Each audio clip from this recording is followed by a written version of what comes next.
MS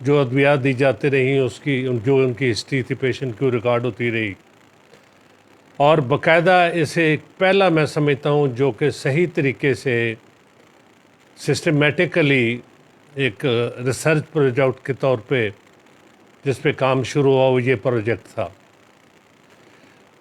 جب project یہ ختم ہوا تو ڈاکٹر شوکت کیانی صاحب نے جو رپورٹ ترتیب دی، اس رپورٹ میں انہوں نے بتایا کہ اس دوران ٹوٹل 551 یعنی 551 پیشنٹس نے ہاسپٹل میں اپنا علاج کروایا۔ اب جیسا کہ آپ کے علم میں ہے کہ first visit second visit patient کبھی ڈراپ ہوتا ہے کبھی ایڈ ہوتے ہیں، اس میں جن پیشنٹس نے اپنا ٹریٹمنٹ کمپلیٹ کروایا ان کی تعداد تھی 164 164، باقی ڈراپ آؤٹ ہو گئے۔ اب اس کا رسپانس جو ڈاکٹر صاحب نے کیٹیگرائز کیا اور جو باقاعدہ ایک رپورٹ کی شکل میں ورلڈ ہیلتھ آرگنائزیشن کو بھیجا، وہ ان کے اسٹیٹس کے مطابق ویری گڈ، یعنی وہ مریض جو مکمل شفا یاب ہوئے جن کو ویری گڈ کے اسٹیٹس میں رکھا گیا وہ تھے 65%۔ میں پھر ریپیٹ کرتا ہوں، 65% پیشنٹس جنہوں نے اپنا علاج مکمل کروایا ہومیوپیتھی طریقے علاج سے، ہومیوپیتھک ادویات سے، ہیمورائڈس بلیڈنگ نان بلیڈنگ دونوں قسم کی پائلز میں، ان میں جو کیور ریشو تھا وہ 65%، جو گڈ تھا وہ 20%، سیٹسفیکٹری 9% اور ناٹ سیٹسفیکٹری 6%۔ اب یہ اسٹیٹکس ایک ایلوپیتھک ڈاکٹر جو کہ میڈیکل سپرنٹینڈنٹ ہوتا ہے ایک گورنمنٹ ہاسپٹل کا، اتنی ذمہ دار پوسٹ پہ، and he is head of this project WHO کی طرف سے، اس کی رپورٹ کے مطابق ان کا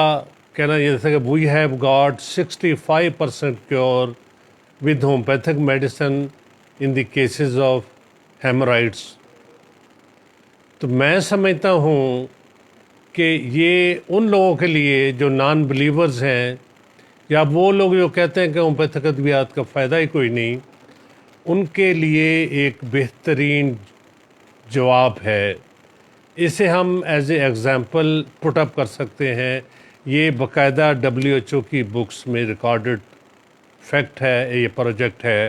اور باقاعدہ اس کا ریکارڈ آپ NIH سے بھی حاصل کر سکتے ہیں۔ میں ریپیٹ کرتا ہوں، 1988 سے لے کے 1990 تک یہ ریسرچ پروجیکٹ چلا۔ اس میں 551 پیشنٹس نے وزٹ کیا اس مرض کے پائلز کے، ان میں سے 164 پیشنٹ نے اپنا علاج مکمل کروایا اور انہوں نے ویری گڈ کی رپورٹ دی، یعنی دے ور کیورڈ۔ 20% نے گڈ اور 9% نے سیٹسفیکٹری، اور اونلی 6% لوگ وہ تھے جنہوں نے علاج میں سیٹسفیکشن کا اظہار نہیں کیا۔ سو یہ ایک ایسی ریکگنیشن ہے ہومیوپیتھک سسٹم اور میڈیسن کی جسے ہم مثال کے طور پہ ان لوگوں کو پیش کر سکتے ہیں جو کہ نان بلیورز ہیں اور جو ہومیوپیتھی کے خلاف پروپیگنڈا کرتے ہیں۔ یہ میں ایک واقعہ تھا جو کہ ایک تاریخی ہسٹورک فیکٹ تھا، اور میں اس کا عینی شاہد ہوں، اور اللہ تعالیٰ کا بڑا فضل ہے، اللہ تعالیٰ کا بڑا شکر ہے کہ ہم نے اس ریسرچ پروجیکٹ میں ایسوسیٹ کیا ڈاکٹر صاحب کے ساتھ، اور یہ باقاعدہ میں چاہ رہا تھا کہ اپنے پروفیشنلز کو بتاؤں کہ یہ ہماری ہسٹری ہے، یہ ہماری پوزیشن ہے سسٹم کی، کانفیڈنس رکھیں، اعتماد کے ساتھ۔ ہاں ایک چیز اور میں واضح بیان کروں کہ اس پروجیکٹ میں کوئی بھی کمبینیشن استعمال نہیں کیا گیا، سنگل ریمیڈی میڈیسنز دی گئیں پیشنٹس کو۔ تو وہ لوگ جو کہ جن میں کانفیڈنس نہیں ہے، جو اعتماد کے ساتھ میڈیسن استعمال نہیں کر سکتے، ان کے لیے یہ بہترین مثال ہے کہ ہومیوپیتھک میڈیسنز اگر ایز پر سمٹمز اور اگر پیشنٹ کی تکالیف اور میڈیسن میں سملیرٹی پائی جائے، میچ ہو جائے، تو وہ کیوریٹو ثابت ہوتی ہیں، نہ اس میں پیلیشن ہوتی ہے نہ سپریشن ہوتی ہے۔ تو میں آج چاہ رہا تھا کہ میں اپنے دوستوں کے ساتھ یہ چیز شیئر کروں، اور یہ ہسٹورک فیکٹ ہے، تاریخی حقیقت ہے، جسے کسی وقت بھی کہیں بھی نیشنل انسٹیٹیوٹ آف ہیلتھ سے یا WHO سے یا مجھ سے جو چاہیں وہ اس کی تصدیق کر سکتے ہیں۔ میں انشاءاللہ تعالی میں